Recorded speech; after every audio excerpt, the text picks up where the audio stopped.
Hello, guys. How do you create a startup budget for your new nonprofit organization?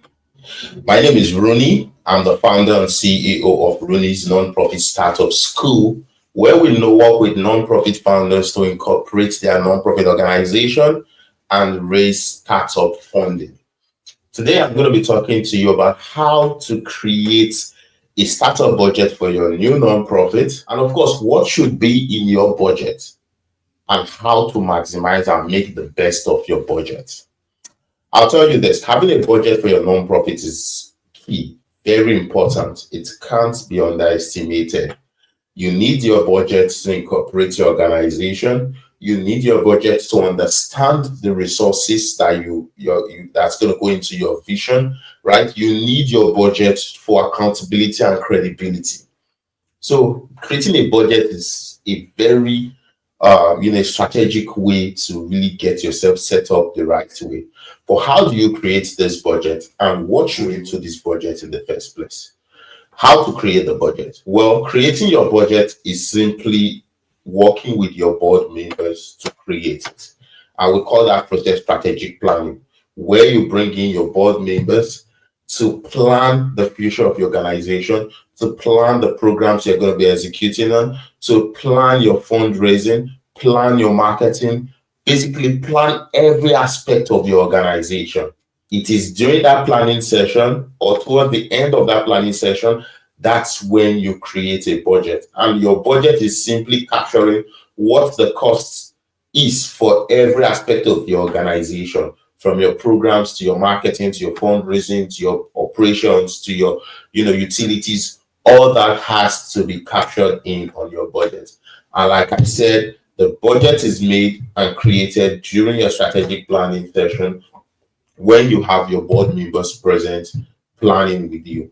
It is important your board members are present during that planning process so that whatever that's being put into the budget is approved by the board, is known by the board, and it's not just anything that you put on the budget, including salaries, including that has to go into the budget. The board has to know of it, and the board also has to approve it. So it's best you do that planning process, that budget creation process with your board members, so that it is easy for you to have all that is you need, approved within the budget.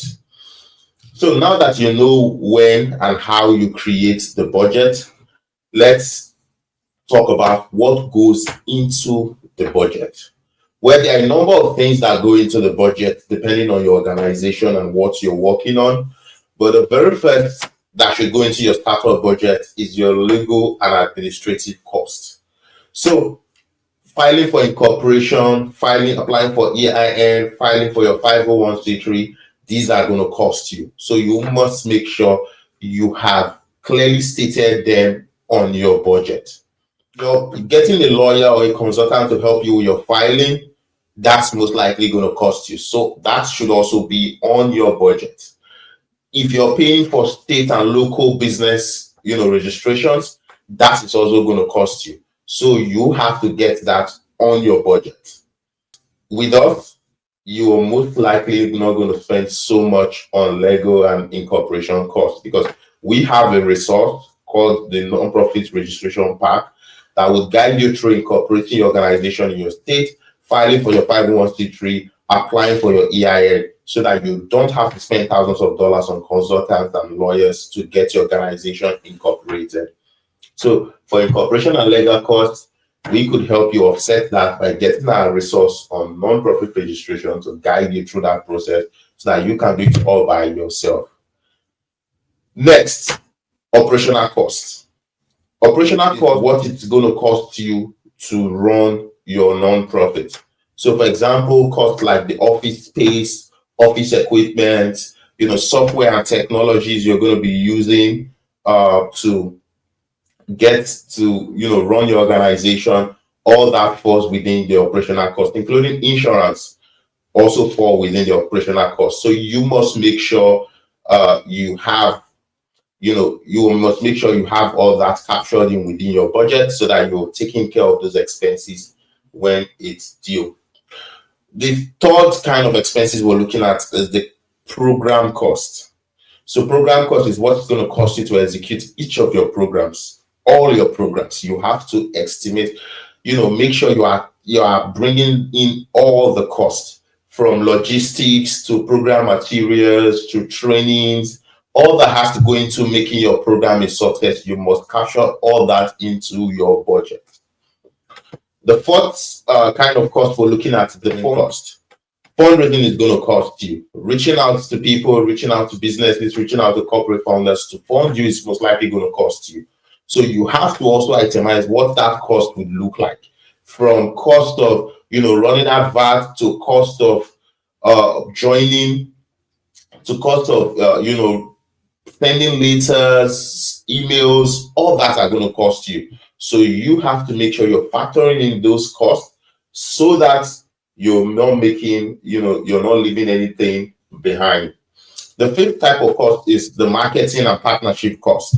So marketing your organization, promoting your organization across your community, across your state, across the country is going to cost you. So you have to make sure you are itemizing what that cost is going to look like, including partnerships. When reaching out to partners, for example, top partners like Google, it may cost you to fly in there to meet up with the management, cost you to send out your case for support, whatever that has to go into that. You need to make sure you are capturing in those costs. The sixth type of cost we should be looking at are reoccurring or ongoing costs. Reoccurring costs are costs that, things you have to spend on every day. Things you have to spend on every day are reoccurring costs, or let's say every month. So let's say, for example, after your startup, budget, there are still things you have to spend on monthly. For example, rent, utilities, salaries. These are recurring costs. So you must make sure they are well captured in, so that you know what it would look like to run your organization, month in, month out. The seventh type of item that you should look at on your budget is the projected revenue. Now we've talked about all expenses that you may be spending on. Now it's time to look at the projected revenue. How much are you expecting to come in, and from what source? From in-house, how much do you think you could bring in that year? From corporate funders, how much do you think you could bring in that year? From grantors, how much do you think you could bring in that year? From end income, how much do you think you could bring in that year? All that amount is put together to show the projected revenue. So your budget must contain not just your expenses, but also your projected revenue, to show that you are being sustainable and you can meet up with the cost of executing your budget.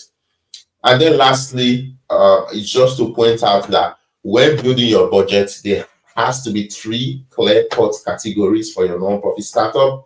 First is the startup budget, which is what's going to cost you to get started, including the administrative cost, your legal cost, branding cost, all that cost that's going to get you started first. That's a cost that should be on its own.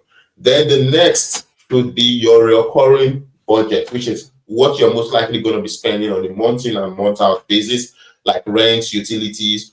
All that has to be, they have their own category, so that you know what your recurring cost on a monthly basis would look like. And then lastly, your projected revenue, so that at the end of the day, you're knowing this is how much that's coming in, this is how much that's going out, and then this is what's going to be going out on a month in, month out basis. So these are the three areas you should have within your budget. And of course, lastly, you should also have what we call the cash reserve option. So cash reserve, basically putting aside some amount of money, putting aside some amount of resources to meet up with miscellaneous, to meet up with unexpected, expenses. You want to make sure you're putting aside reserve, because in most cases, you're always going to find out that there are expenses that you didn't factor in at the very beginning. So make sure you have your cash reserve put in there. And for cash reserve, you could look at 3 to 6 months monthly expenditure, right? Monthly recurring, expenses. You should have at least 3 to 6 months of that as your cash reserve, because say, for example, you're not bringing in money for the next 6 months, you should have resources to be able to run and get your organization going during that period. So here you have it. This is how you create your startup budget for your new nonprofit, by bringing your board members together to create a strategic plan that gets you to define the different aspects of your organization, from fundraising to marketing to programs to operation, factoring in all that costs, and then making sure you also have your projected revenue, which is the money you're expecting from different fundraising activities you're going to be involved in. And of course, you're also putting aside some cash reserves that's going to help you take off unexpected expenses. So this is the end for today's class. If you're looking to start up your nonprofit, you're looking to incorporate the right way, reach out to us. We'll provide you a link to go get the nonprofit registration pack so that you can register your nonprofit all by yourself without spending thousands of dollars on consultants and lawyers, and you can do your own pace. And also, if you're looking to raise startup funding for your nonprofit, reach out to us. We'll be happy to strategize with you, show you how to raise money, and even work with you to get your organization funded. All right, that's going to be bye for today. Peace and love.